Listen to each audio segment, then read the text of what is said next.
Ssekibobo omujja tubadde tujja tugoberera emirimu nga ejja gikolebwa wano ba Ssekibobo ab'enjawulo kyekirungi buli ajja ayongerako era kakati gye tulaga tulabayo twebaza Kabaka olw'okutuweereza ng'abaami bano si Ssekibobo yekka naye n'abaami b'amagombolola ab'emiruka paka ku byalo ku batongole era olaba nti omulimu gwe bakola gwanjawulo ate ekirungi bo abantu babawa ekitiibwa babakkiririzaamu nolwekyo emirimu egikwatagana okutwalira awamu abantu n'okwekulaakulanya bo balungi nnyo bwe bagikulembera kubanga tebaliiko ludda nolwekyo ate ffe abakulembeze ab'akalulu bano batuyamba kubanga ffe waliwo bye tutasobola kukola nga nabo bwe babaako naffe bye tusobola okukola nabo batasobola kukola nabo balina bye bakola ate nga ffe tetusobola bikola ki nga tetusobola bikola nolwekyo tumwaniriza ne twebaza na ttiimu ewummudde olw'omulimu omulungi gwe yakola ate nga tusuubira n'eno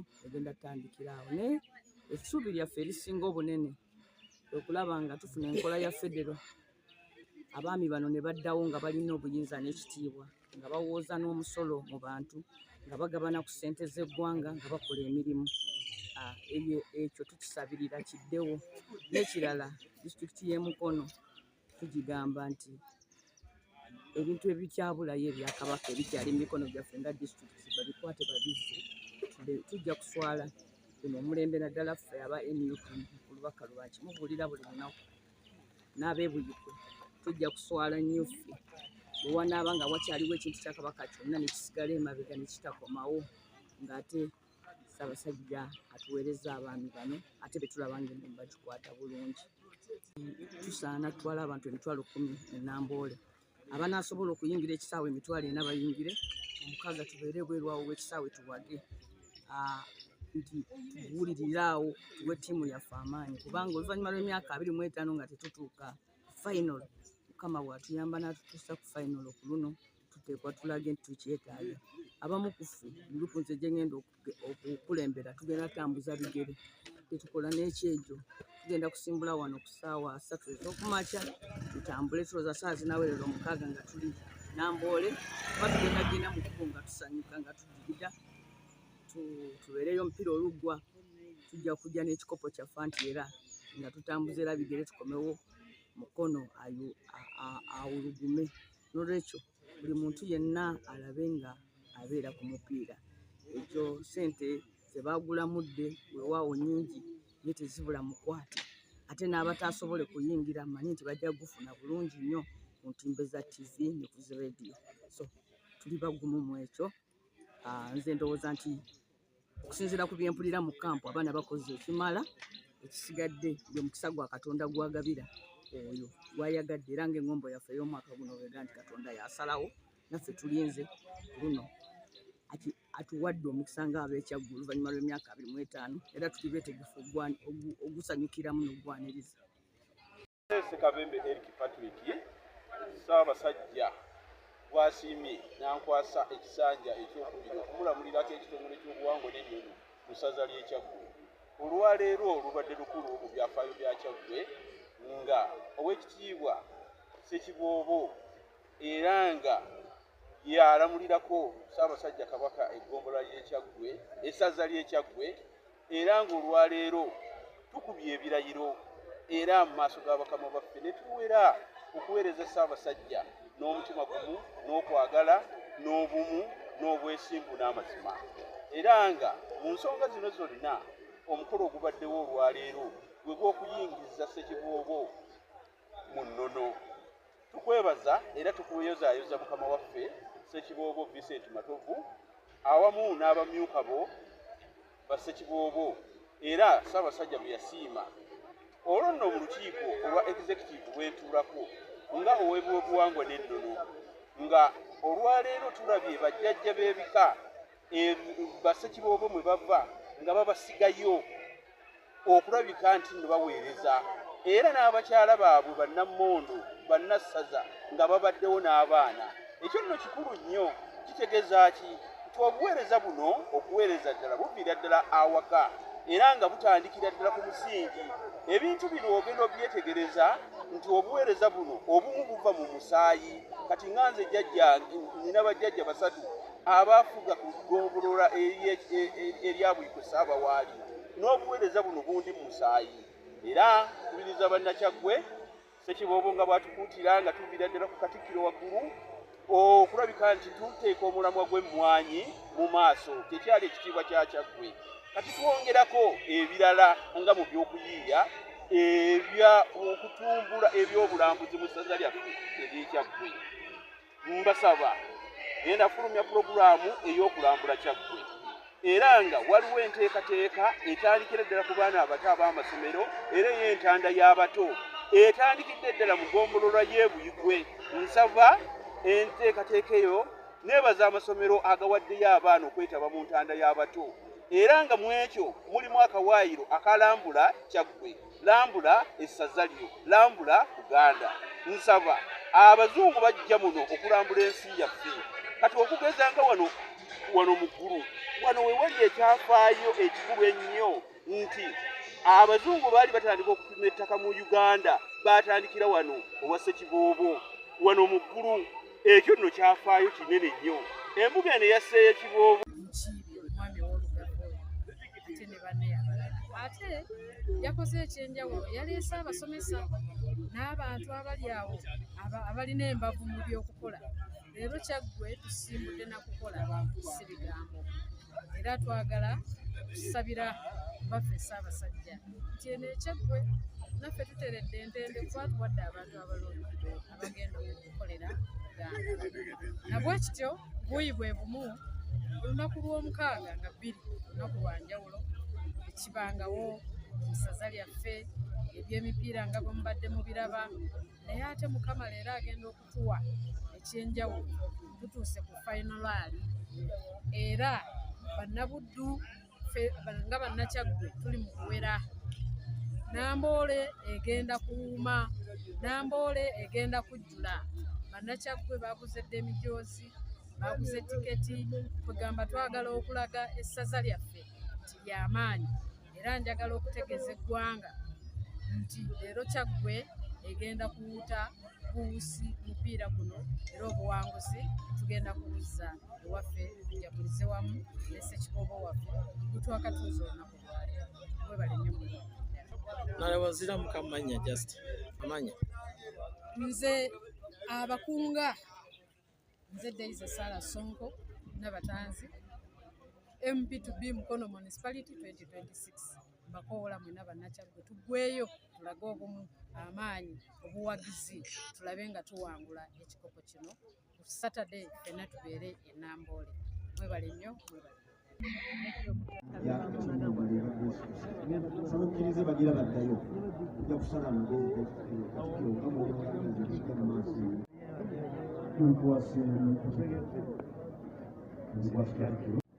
Ssaabalangira ne bajjajja nsaba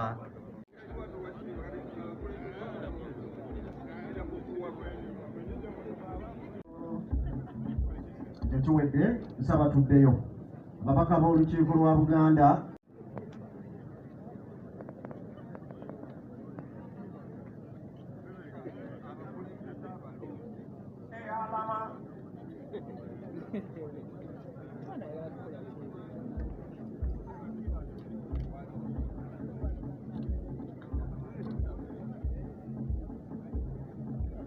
ez'ebitundu wano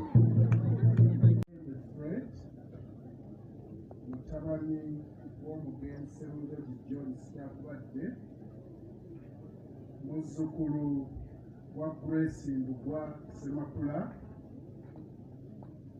eyeddira Olugave neeyama nti nja kuba muwulize eri Ssaabasajja Kabaka era nja kugondera ebiragiro bye byonna Katonda nga y'omubeezi wange.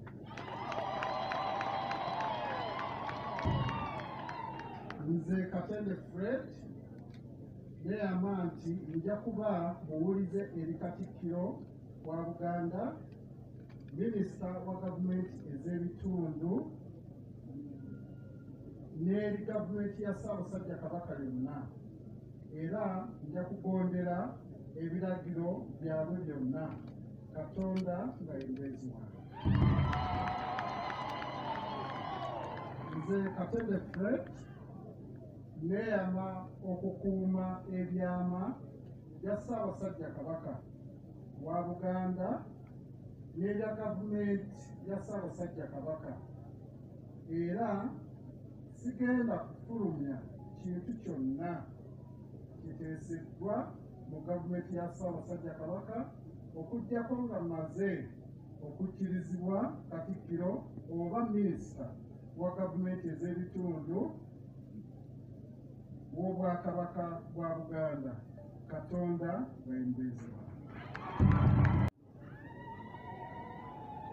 Mutabani wa Silvesteri Nkwanga Mutasaawa Mbabaali, muzzukulu wa Mbazira Ebulimu, eyeddira ennyonyi ennyange,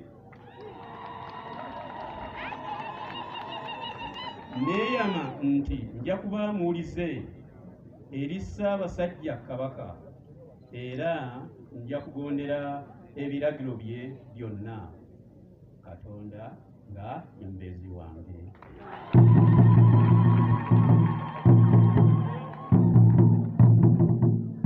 Nze Ssenyonjo Moses Christopher Kiyimba neeyama nti nja kuba muwulize eri Katikkiro wa Buganda, minisita wa gavumenti ez'ebitundu n'eri gavumenti ya Ssaabasajja Kabaka yonna, era nja kugondera ebiragiro byabwe byonna.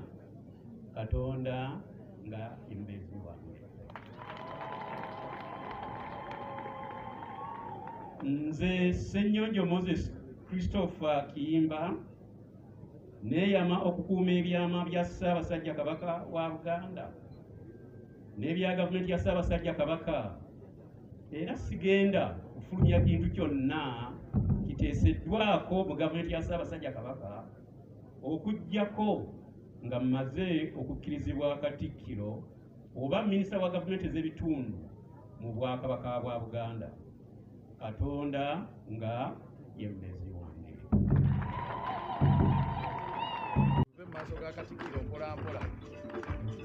Makati Katonda nga y'omubeezi wange.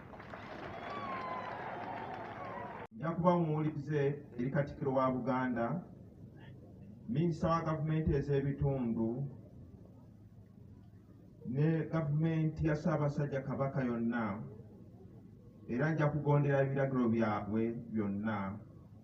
Katonda nga y'omubeezi wange.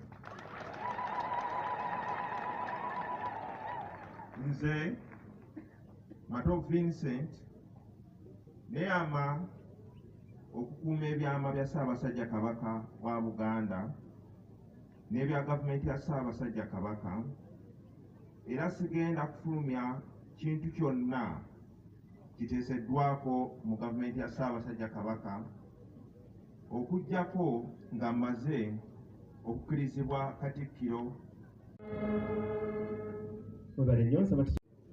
eri Ssaabasajja Kabaka, era nja kugondera ebiragiro bye byonna. Katonda nga y'omubeezi wange.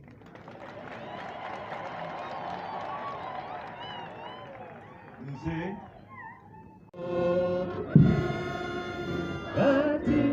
Ssekabembe Eric Patrick Ssaabasajja bw'asiimye n'ankwasa ekisanja ekyokubiri okumulamulirako ekitongole ky'obuwangwa n'ennono mu ssaza ly'e Kyaggwe.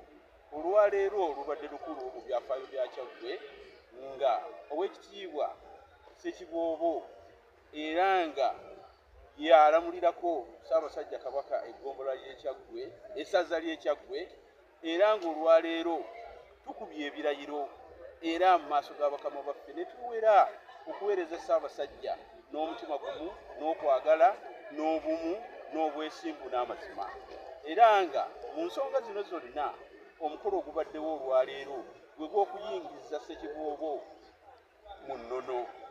Tukwebaza era tukuyozaayoza mukama waffe Ssekibobo Vincent Matovu awamu n'abamyuka bo ba Ssekibobo, era Ssaabasajja bwe yasiima olwo nno mu lukiiko olwa executive bwentuulako nga ow'ebyobuwangwa n'ennono nga olwaleero tulabye bajjajja b'ebika Ssekibobo mwe bava nga babasigayo okulabika nti nno baweereza era n'abakyala baabwe bannammondo bannassaza nga babaddewo n'abaana.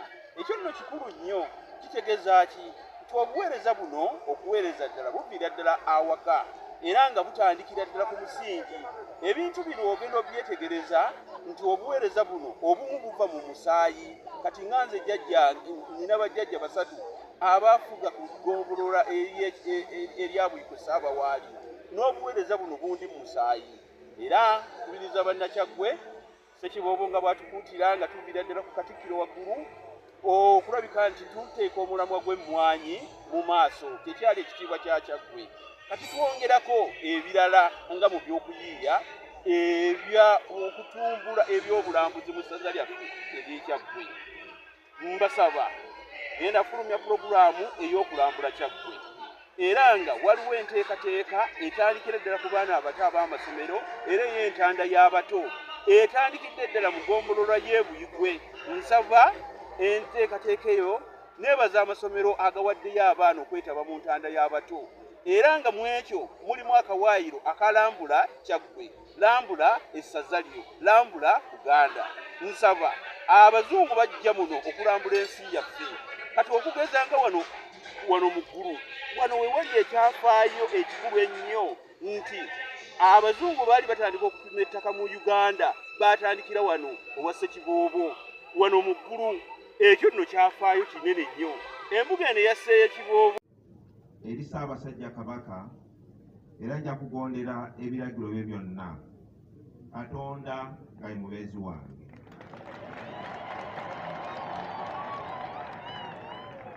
Nze